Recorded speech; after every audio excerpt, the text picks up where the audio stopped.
Good afternoon, everyone.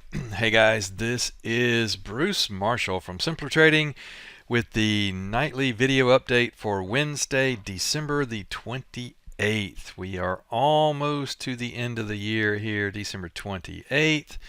Friday's the last trading day. Been a crazy, crazy, crazy year to try to trade this mess, and today was no exception.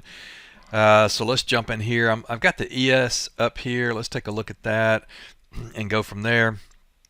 The light gray area here is the overnight session, and the black area here is the cash session. So we opened up here, ding, ding, ding, opening bell, flush down, big rip higher, which kind of made me think, I wasn't really buying it after this overnight action.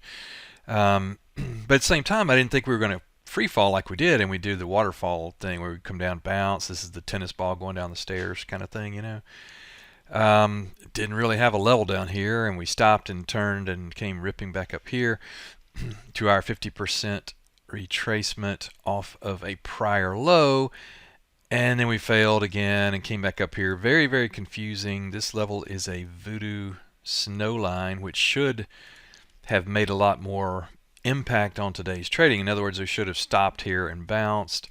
If you do get below it, it should get rejected. And it didn't. We cleared it on this side, we cleared it on this side, we cleared it again on this side, we cleared it again on that side and that side. So as we know, and as you know if you've been trading this, these levels, are the levels, if you use technical analysis, for the most part, it's very accurate. Lately it's been kind of hit or miss. Now I use these voodoo lines here, but also use fib levels, which is at 50% retracement.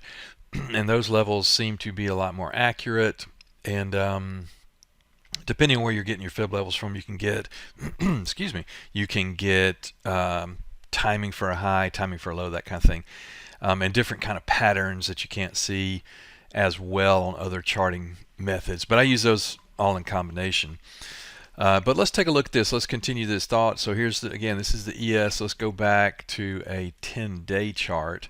And it gets a little easier to see what I'm talking about here. This is from 10 days ago, 4180. Man, we are getting ready to rip, right? And no, this is the, I call it the waterfall effect, where you come down and you just keep coming down and down and down and down and down. And then we finally get a little foothold here. We're ripping higher, and then we flush down. And we're ripping higher, and we flush down. And we're going to maybe pop, and then we flush down. Not a very strong looking pattern at all. That's a 10-day pattern. What you do notice is that we're between that white line is a voodoo snow line, and this is a voodoo snow line, and we're kind of sort of in between here, as a range. So let's take this back out to a 20-day chart. A little more clarity here. You can see we're chopping. This red line is a fire line. That's the strongest of the voodoo lines if you use those. And this is off of the Fed meeting. And we're going to come up here, and this is, that we hit that fire line and we failed. And we're going to come up here, and we're really kind of all in between here until we break this zone and start trading in this zone.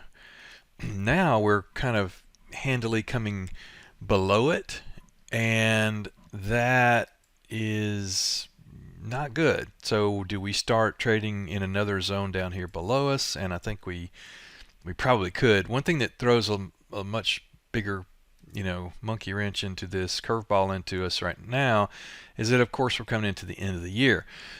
So this is a 1-year chart, again on the ES.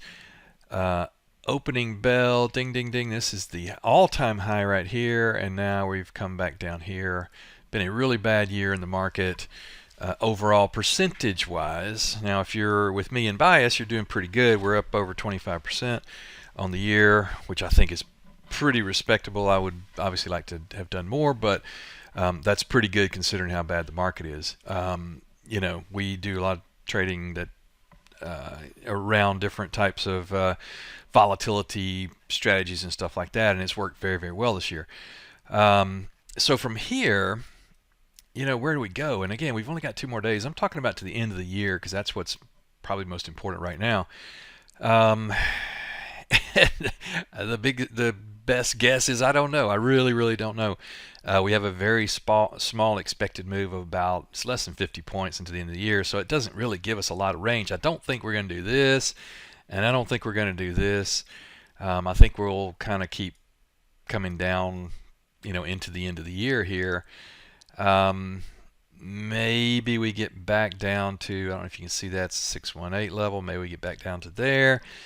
I do have a level, again, this is ES. I do have a level there at 37.50, which puts us about right there to the downside. And we've only got 2 days left. No real major data points coming out between now and then, so I just really don't know. The institutional guys could give us a head fake, and let me do a 10-day chart here again. They could come in and try to push this thing higher. We get some short cover, and maybe we get back up here. Maybe. I don't know. That's a long way. I'm not really expecting that. It could happen, though. I just really, really don't know. So into the end of the year, don't really know. We're doing a lot more end of the day kind of day trading, really short-term kind of stuff, because that's really all the clarity we have, and that's working pretty well. Other than that, and past that, let's go out into next year. I think, and this is probably going to be counterintuitive, everybody's bearish. Market looks very weak, looks like we're going to go down, all that kind of stuff. I think we do as well. But I think soon, probably very soon, probably into the first couple of weeks of January, I think we probably get a bounce. There's a lot of oversold names that look pretty interesting. I think we probably bounce up into some of these other levels up here. Let me give you an example here. And I'm just looking at the S&P. That's the biggest, most broad representation. I think maybe we bounce up here and then we fail and come back down and probably take that out. And we probably do that in the first quarter. Around we're going to have quarterly earnings and all that kind of stuff. They're not going to be good, I don't think. And so I think we could get a bounce. I will buy the I'll buy the bounce, and then I will short it on the other side, just like, here, here, here, here, and wherever the next one turns out. Now, we may go lower and then come up and hit it and then come down lower, but I think that's kind of the pattern. And, it's really, really tough call. I wouldn't put your life savings on any of this because it's just too uncertain. We don't have any clarity. We don't have any trend in the market. It's pretty random. Which is not good for anybody, but that's all we have right now. Now we'll get clarity. Inflation numbers probably going to keep coming down over the next 3 to 6 months. The market will do better. I think 2023 maybe ultimately will be a good year. But at the moment, the trend still looks lower with some short-term kind of blips higher and short covering. And we know how that can work. And one last thing here, when I say these little blips, I mean this is a blip, and that's a blip, and that's a blip. These are big moves, right? So we come down here, and then we come up here, wherever that level comes to. I mean that could be 200-300 points in the ES. It could be a big, big move. Is ultimately going to keep coming down like this until inflation comes under control. Fed can backs off of the rate hikes and all that kind of stuff, right? And so what we do is watch the data points that come out for those kind of clues. But other than that, we just watch this thing. One last thing, look at there's the ES, here's the NASDAQ. Same thing, lower, lower, lower, lower, lower. That trend is definitely going down. Don't really see that changing, much yet. So we keep watching and waiting. And the one bright spot is the Dow, which, the Dow is not. So there's the high on the Dow, the 1-year chart, down, down, down, down, down, boom, boom, boom, boom, boom, come back up. The makeup of the Dow is a little different. We don't have all the tech heavy and all that kind of stuff that we've got in the other indexes. So the Dow actually looks pretty good. So one of two things is going to happen. Either the S&P and the NASDAQ turn up, or the Dow turns down. They'll come together at some point, right? So I hope that helps. Hope it makes sense. I'm not really doing a lot. I don't have any real good trade ideas right now because I'm mostly in cash and waiting and watching and doing really short-term stuff.